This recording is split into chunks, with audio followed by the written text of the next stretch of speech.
আম্মা চাচি এরা করেন, সঙ্গ দিয়েছেন, তাদেরকে অন্তরের অন্তঃস্থল থেকে অনেক অনেক ধন্যবাদ। তো পিঠার দায়িত্বটা অলওয়েজ দাদির থাকে। চিতই পিঠা হলে আমার ভাতের কথা মনে থাকে। আসসালামু আলাইকুম, সবাইকে কেমন আছেন সবাই? আশা করি অনেক ভালো আছেন। আল্লাহর রহমতে আমি অনেক ভালো আছি। অনেকদিন যাবত ইউটিউবে কোনো লং ভিডিও আপলোড করা হচ্ছে না, ভাবলাম আজকে একটা ভিডিও আপলোড করি। এই ইউটিউব জার্নিতে যারা যারা আমার পাশে ছিলেন, আমাকে সাপোর্ট করেছেন, সঙ্গ দিয়েছেন, তাদেরকে অন্তরের অন্তঃস্থল থেকে অনেক অনেক ধন্যবাদ। হয়তোবা আপনাদের সাপোর্ট ছাড়া এতদূর আসা কখনো সম্ভব ছিল না, যেহেতু এটা একটা পাবলিক প্ল্যাটফর্ম, আর একা একা তো কখনো সম্ভবই না। সবাইকে জানাই অন্তরের অন্তঃস্থল থেকে আবারও ধন্যবাদ।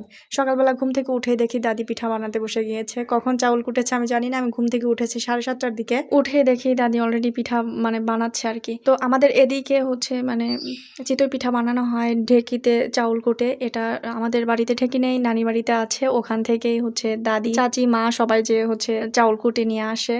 আজকে যে কখন গিয়েছে বুঝতেই পারিনি। আমাদের বাড়িতে দাদি যে চিতই পিঠাটা বানায় একদম পারফেক্ট হয়, ভিতরে ছিদ্র ছিদ্র হয়, বাট আম্মা চাচি এরা বানাইলে কেন জানি পারফেক্ট ওই রকমও হয় না, হয়তো বা পাকা রাঁধুনি বলে কথা। আমাদের বাড়িতে যত ধরনের পিঠা বানানো হয় সবগুলো দাদি বানায়, আর বাকি কাজগুলো আম্মা চাচি এরা করেন। তো পিঠার দায়িত্বটা অলওয়েজ দাদির থাকে। অনেকগুলো পিঠা বানানো হচ্ছে কারণ আজ বাড়ির সবাই মিলে খাবে, এই কারণে। আর এটা খাওয়ানো হচ্ছে দাদার উপলক্ষে, দাদা সবাইকে খাওয়াচ্ছে আর কি। দাদার চিতই পিঠাটা ভীষণ পছন্দ, তার সাথে সাথে আমাদের অনেক বেশি পছন্দের একটা পিঠা হয়ে গিয়েছে। চিতই পিঠার সাথে হচ্ছে মাংস খেতে আমার ভীষণ মজা লাগে। চিতই পিঠার সাথে মাংস আমার ভীষণ পছন্দের একটা খাবার। সর্বপ্রথম গরম পানি করে তার মধ্যে চাউলের গুঁড়া গুলিয়ে নিতে হয়, এর মধ্যে স্বাদমতো লবণ দিতে হয়। তারপরে পারফেক্ট ভাবে গুলানো হয়ে গেলে সেটা হচ্ছে যে ওড়ং, এটা বলা হয় আমাদের ওড়ং দিয়ে পিঠা বানানোর সাজের মধ্যে দিয়ে দিতে হয়। দাদি যেদিনই পিঠা বানায় সেদিনই পিঠাটা এত বেশি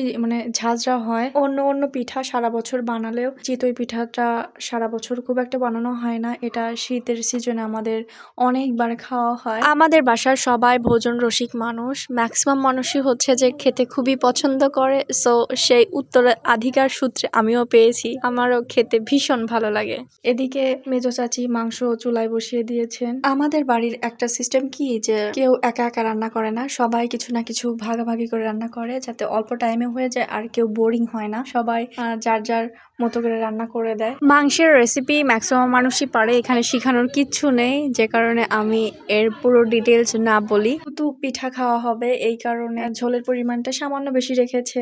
এটাই আমি দুপুরবেলা খেয়েছিলাম, সকালে আমি খাইনি। বাড়ির সবাই গিয়েছিল বড় আপুর বাসাতে।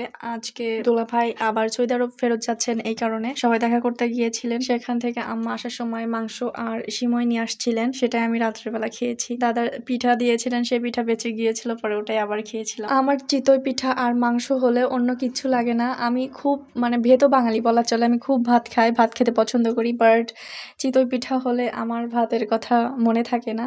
সবাই ভালো থাকবেন, ভালো রাখবেন ভালোবাসার মানুষগুলোকে। দেখা হবে নতুন কোনো ভিডিওতে। আজকের ভিডিওটা এই পর্যন্তই। আল্লাহ হাফেজ।